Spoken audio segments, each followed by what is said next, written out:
Okay, everybody, this lesson is about sun salutations, and it's about the lazy monkey yoga flow. Now, there are many different styles of yoga. There is Kundalini yoga as taught by Yogi Bhajan. There is Bikram yoga, which is hot yoga. There is Hatha yoga vinyasa flow, which is what this is similar to. Jivamukti yoga. There is a plethora of different styles of yoga, okay? And they all fall under the same umbrella term, which is yoga. But you gotta remember, because we talked about this before, and I'm just saying this again for posterity purposes on video, is the lazy monkey yoga flow is not based in Hatha yoga philosophy. It's based in Taoist philosophy. That means the way we flow in and out of postures and the way we sequence postures is very different than how everybody else does.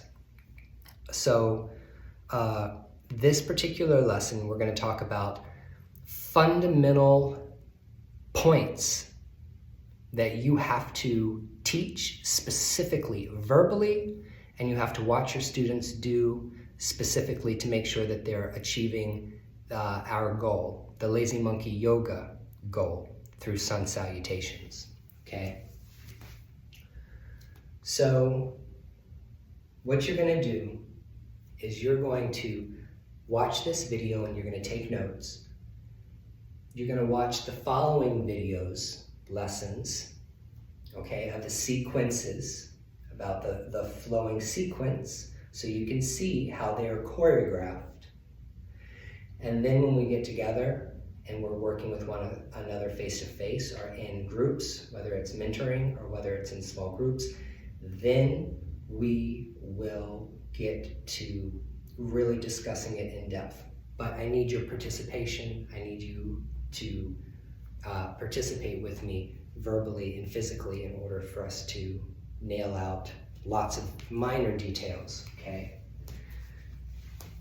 I'm just gonna, in the most simple way possible, tell you what a sun salutation is. A sun salutation begins at the front of your mat, and it usually consists of starting with your hands together at your heart in prayer pose. Inhaling, some people send their arms up like this, some people send their arms up to the side, some people reach straight up with their hands pressed together, but it is an inhale and an exhale that takes you into a forward bend, a forward fold. From the forward fold, you step back into a plank. This is your basic sun salutation, okay? People either step or jump back into a plank. We don't jump in and out of anything in these classes. People will either drop the knees to the floor or not, and lower down through a push-up. They will lift up and arch their back into a cobra, or an up dog, which is where you lift your knees up off the mat. We don't do up dog in lazy monkey.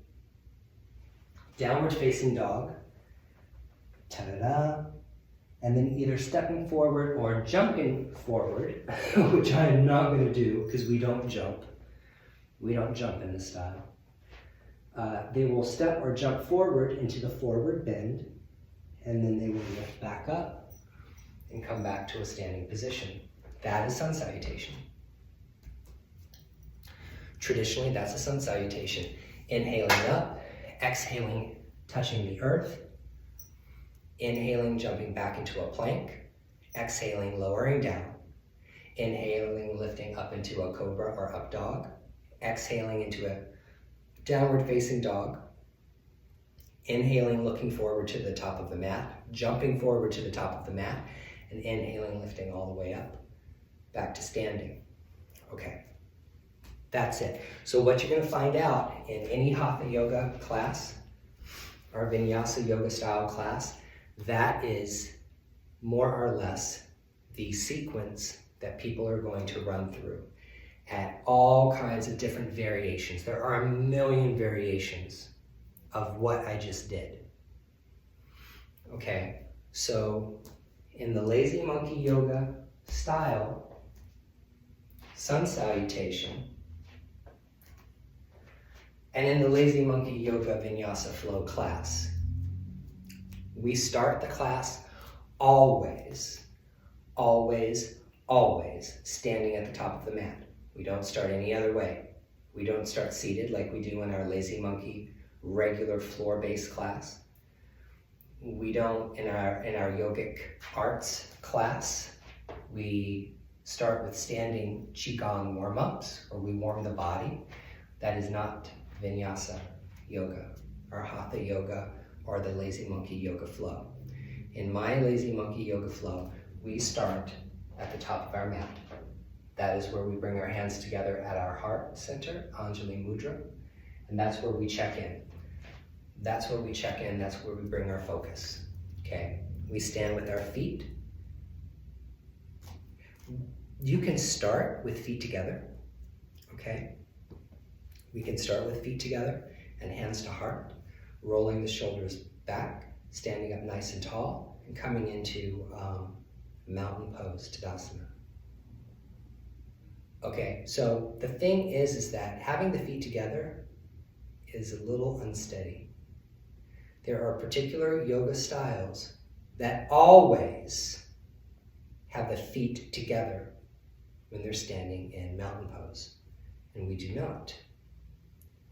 After you put your feet together like such, I want you to turn the toes out, and then I want you to turn the heels out, and what you'll find is that now your hips, your knees, and your ankles are in alignment. If I wanted to look down at my feet, I would say there's about 4 inches between my toes. Now, when you say look down and make sure that your toes are facing directly forward, we always say that. Look down, make sure that your toes are facing directly forward. Whenever we come back to our standing position in mountain pose, we are always coming back to this position, okay? This is a stable, solid position, okay? There's a lot more, you've got a lot more control over the body when you have a nice, easy, relaxed mountain pose. Now what you'll see is you'll see some people who think their hips are wider than what they actually are, stand like this, okay? So they'll be standing with their feet wide. No. That is a different pose. That's a different posture, okay? Because if I stood and I bent my knees, okay, with my feet wider than my hips, now I'm starting to move into a horse stance. Now I'm starting to move in a different posture. This is a completely different movement. So all of our mountain positions happen with our feet 2 to 4 inches apart, with the toes facing forward, and the feet are never wider than the hips. They are always closer together, which is why I tell people from the beginning, put your feet together, turn out your toes, turn out your heels. That is your mountain pose. Bring your hands to your heart. That is unique. That is a lazy monkey yoga technique. That is not in harmony with everybody else who practices vinyasa flow. But Yoga Fit Training Systems, which is the training company that I went through when I got my 200 hours, they teach that. And that's based on exercise science, and it's based on safety, okay? The next crucially important thing that you're going to do when you're practicing and teaching the vinyasa flow, sun salutation, is when we do any forward fold or we do any forward bend, we completely release the head so that the crown of the head is pointing towards the earth and we're tucking our chin to our chest, okay? We are extending and lengthening the back of our neck. So if I inhale and I lift up, and I exhale and I fold over, okay?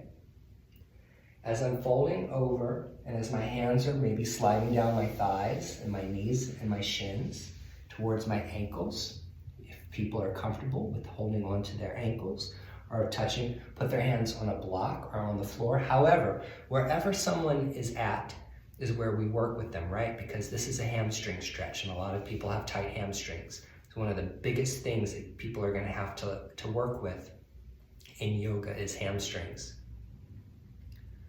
Hamstrings.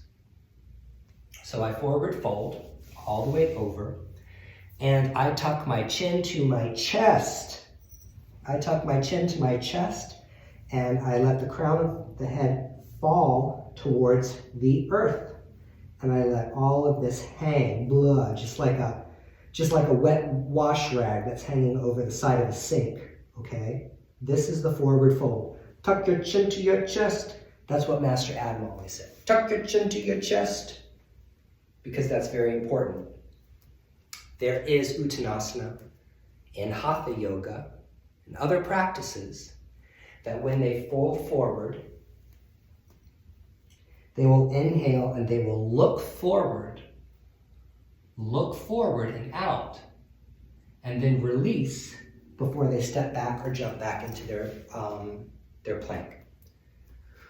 I don't do that because I found that by doing that particular movement repetitively creates problems for the neck, okay? So in order for us to not cause problems with the neck and the cervical spine and all of the muscles and all of the nerves, okay, in the neck, a principle of practicing the lazy monkey yoga forward bends and folds is that we tuck our chin to our chest and we lengthen the back of our neck, and that is always, the lengthening of the back of the neck is always part of the technique. That never changes, ever. Okay? So we're not going to be doing any looking forward. When you fold forward, there's several options, okay? If people have flexible hamstrings, they might be able to forward fold over with the knees straight. Straight, okay? Without bending the knees or having to bend the knees. But most people practicing at the level that we're going to be starting them at have tight hamstrings, okay?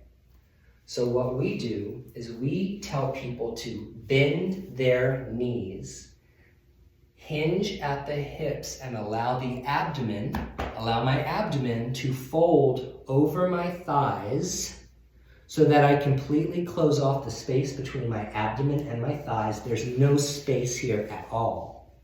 And then we forward fold. We still tuck the chin to the chest. We still drop the crown of the head to the floor.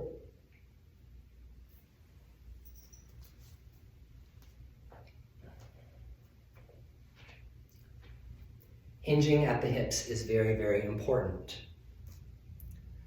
It even comes into play when we start doing leg extensions, or anytime you do anything where you pick up the leg and extend it out, okay?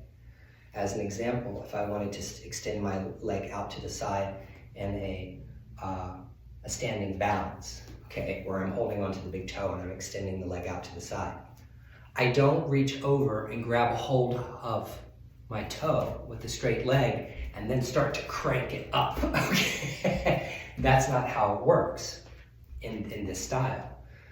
The working smarter, not harder, effective way of hiking your leg up in the air is first bending the knee, lifting the knee, and closing off the space between the thigh and the hip. And now I've got a very nice high knee, and I'm hinging right here, up here. And then from there, maybe if I'm standing there doing a balance, maybe that's as good as it gets for me. Maybe hiking my knee up in the air and grabbing my foot is the best I'll ever do. But if I do extend, I'm going to extend from there. I'm extending up and out.